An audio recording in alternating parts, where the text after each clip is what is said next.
Hi, I'm Robert Clyne, and this is The Art of Fighting. China has had a recorded history of martial arts for at least 4,000 years. Some scholars believe these martial arts actually originated in India. Of the myriad of arts that developed out of China, probably the most famous has been Shaolin Kung Fu, which were the fighting techniques of the Shaolin monks. While we don't know when the Shaolin order was founded, we know the first monastery was built about the 5th century AD. However, the monks were already famous for their fighting ability before that time.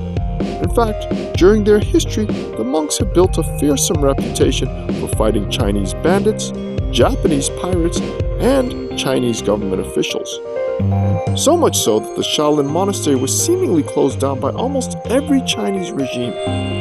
Most recently, it was closed down by Mao Zedong during the 1960s Cultural Revolution. It was only reopened in the 1990s.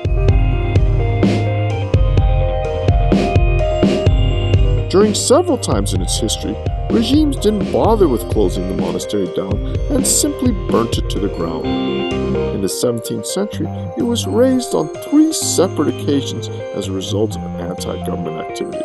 Some scholars believe the destruction of the monastery was critical to the dissemination of Shaolin throughout the rest of China.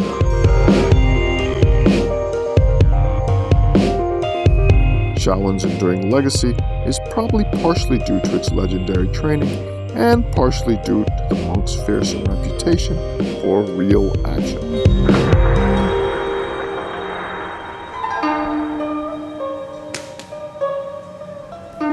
The training consists of almost entirely form training. Students practice the same forms hundreds of times a day for several months on end until their bodies and minds become one with the form. The brutal training, like monastic training everywhere, is designed to rid the students of any physical or mental traits that inhibit their quest for perfection.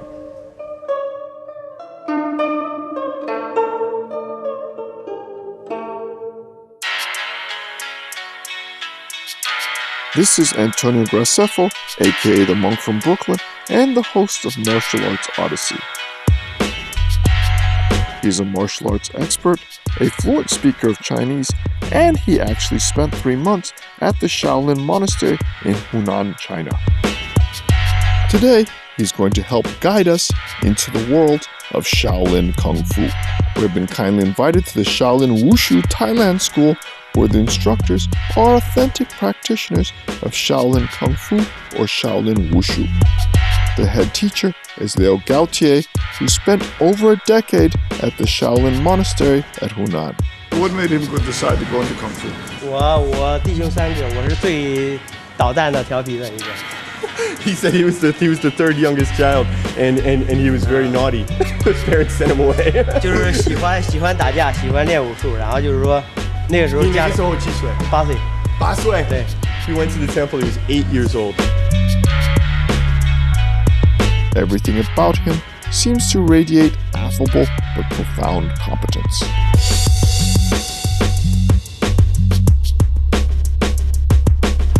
So when you see Liu Gao Jie do the form, you'll see every part of his body, every inch of his body is trained, the muscles are strong, he can support his weight in any crazy position because he's done that form literally millions of times. He lived at the temple for 10 years.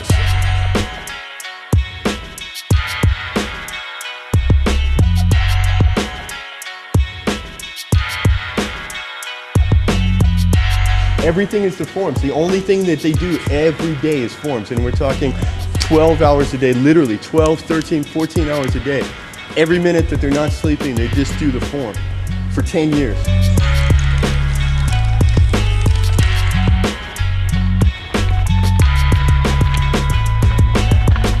These guys have never lifted weights, but they have phenomenal strength. Their bodies are very strong from doing the form. So one of the examples is that in a lot of the forms, there's movements like this. And just from doing this 10,000 times a day, his grip becomes like iron. And they can rip. And they have a lot of movements where they grab your skin and they can rip your skin or rip your face.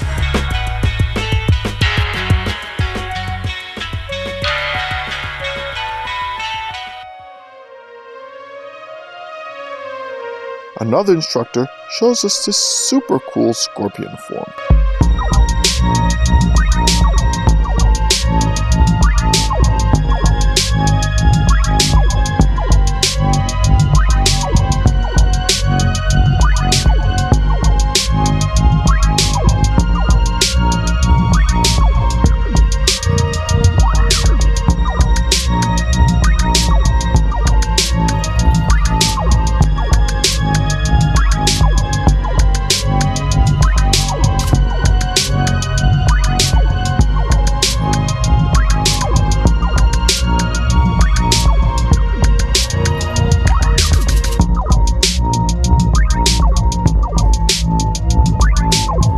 What was it like at the temple 他说 at 你 8 years old? 你在 Shaolin 的时 You 候， liked it 你 or 8 you 岁的 crying 时 or 候 what? 你怎么样？你觉得那个时候你去了以后，感觉去了第一天很高兴啊，几天以后就感觉不行啊，受不了。 He said that when he first got there, he was really, really excited, and then after a few days, he was really sad. He said he's crying every day because he missed his family. 不过时间久了就好，时间久了就好。 And then after a long time, it was a lot better. It took about 2 years for him to decide that he just absolutely loved it, and that's where he wanted to be.